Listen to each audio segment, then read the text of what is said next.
मेरे हस्बैंड बोले कि गोली मत मारो, तो इनको भी इधर शूट किया। पूछा कि हिंदू कौन है और मुस्लिम कौन है। हमारे सामने ही सब घुमा रहा, उधर कोई पुलिस वाला भी नहीं था। नमस्कार, मैं हूं मुनीश देवगन।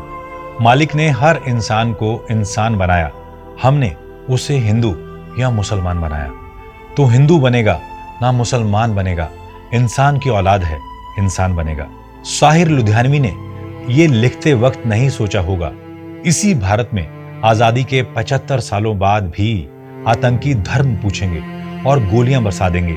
ये आतंकी जो इंसान तक नहीं बन पाए, मजहब की आड़ लेकर निर्दोषों और निहत्थे लोगों को निशाना बनाते जा रहे हैं। परिवारों के साथ छुट्टियां मनाने गए बेगुनाह लोगों को निशाना बनाने वाले ना सिर्फ मजहब बल्कि इंसानियत के गुनहगार हैं। जम्मू कश्मीर के पहलगांव में आतंकियों ने हिंदू परिवारों पर ओपन फायरिंग की। लोगों से उनका नाम पूछा, उनका धर्म पूछा, कुछ लोगों की पैंट तक उतरवाई गई उनके मजहब की शिनाख्त करने के लिए, और गोली मार दी गई। आज क से कहानी में पहलगाम आतंकी हमले के हर पहलू की तह तक चलेंगे। पाकिस्तान की शह पर पलने वाले आतंकी संगठन टीआरएफ की काली कुंडली खंगालेंगे। पाकिस्तानी सेना के प्रमुख जनरल मुनीर के उस जहरीले भाषण का कच्चा चिट्ठा भी खोलेंगे जिसके बाद इस हमले की पूरी प्लानिंग आतंकियों ने की थी। कश्मीर के पहलगाम शहर में मिनी स्विट्जरलैंड के नाम से मशहूर है पर्यटन स्थल बेसरन। झीलों और पहाड़ों से घिरे पहलगाम में इन दिनों टूरिस्टों की संख्या काफी होती है। टूरिज्म ही आम कश्मीरी की रोजी रोटी का सबसे बड़ा जरिया है। मंगलवार को भी देश के अलग अलग हिस्सों से पर्यटक अपने परिवारों के साथ पहलगाम की हसीन वादियों का लुत्फ ले रहे थे, तस्वीरें खींच रहे थे, अपनी यादों में संजोने के लिए और लौटकर घर वालों को दिखाने के लिए भी। लेकिन इनमें से कई लोगों के नसीब में जिंदा घर जाना नहीं लिखा था, तो वहीं बाकी सभी के लिए जिंदगी भर परेशान करने वाली डरावनी यादें उनके जहन में दर्ज हो गई। पुलिस और सेना की वर्दी में हथियारबंद आतंकी आए और परिवार के मर्दों से उनका नाम, उनका मजहब, उनकी पहचान पूछने लगे। आतंकी पूछ रहे थे, तुम हिंदू हो या मुसलमान? कुछ लोगों से तो आतंकियों ने कलमा तक पढ़ने को कहा, तो वहीं कुछ लोगों की पैंट तक उतारी ताकि उनके मजहब की शिनाख्त की जा सके। कानपुर के शुभम द्विवेदी अपनी पत्नी के साथ हनीमून मनाने कश्मीर आए थे, लेकिन आतंकियों ने पूछा, तू हिंदू है या मुसलमान? दूसरे आतंकी ने कहा, यह मुस्लिम नहीं लग रहा, और शुभम पर ताबड़तोड़ गोलियां चला दी गई।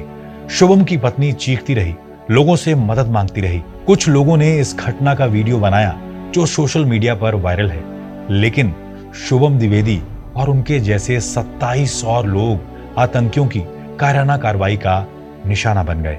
आतंकियों ने मजहब पूछकर गोलियां चलाईं, लाशें गिरती रही। 28 लाशें गिर चुकी थी, कई गंभीर रूप से घायल बेसुध पड़े थे।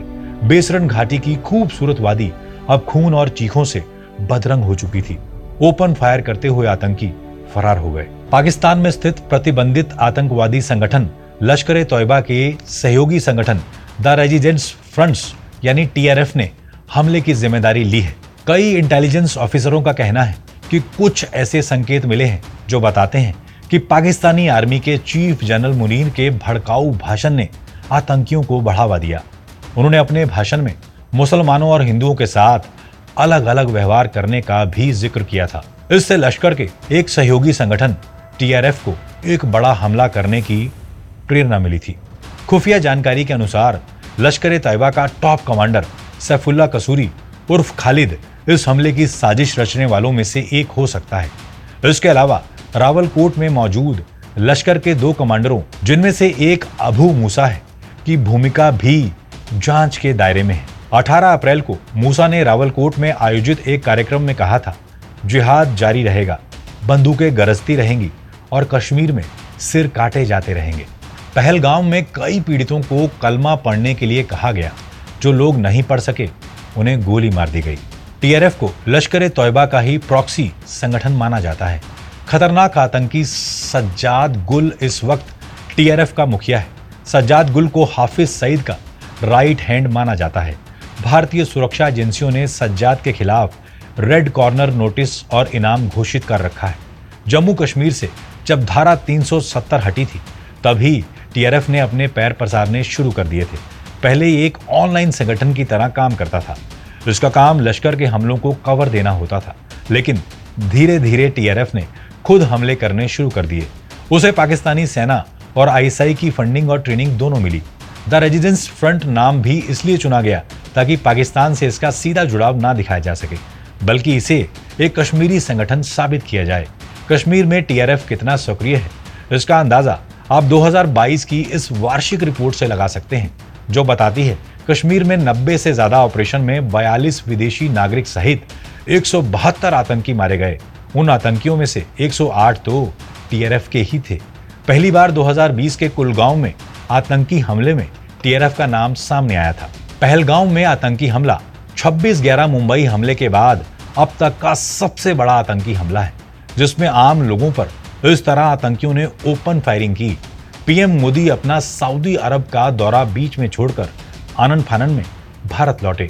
गृह मंत्री अमित शाह हमले वाली जगह पहुंच चुके हैं, लेकिन भारत का हर नागरिक आज दुखी है और बेहद गुस्से में है।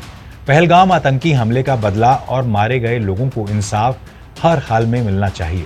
आतंकियों ने मोदी सरकार के इकबाल को चुनौती दी है। आतंकियों ने कश्मीर में आई शांति और विकास की यात्रा को डिरेल करने के लिए इस कायराना हरकत को अंजाम दिया है। आज देश का हर नागरिक यही चाहता है। इस आतंकी हमले के लिए जिम्मेदार हर आतंकी के गले में इंडियन आर्मी पट्टा डालकर घसीटते हुए इंसाफ की चौखट तक ले जाए। आतंकी संगठनों का खैर ख्वाह पाकिस्तान और आतंकियों के तमाम आकाओं को निपटाने का वक्त आ गया है, क्योंकि यह नया इंडिया है जो घर में घुसकर मारता है। वक्त आ गया है आतंकियों को अब उनके घर में घुसकर फिर से मारा जाए, ताकि पहलगाम जैसा जख्म भारत के सीने में दोबारा ना लगे। आज कल से कहानी में इतना ही।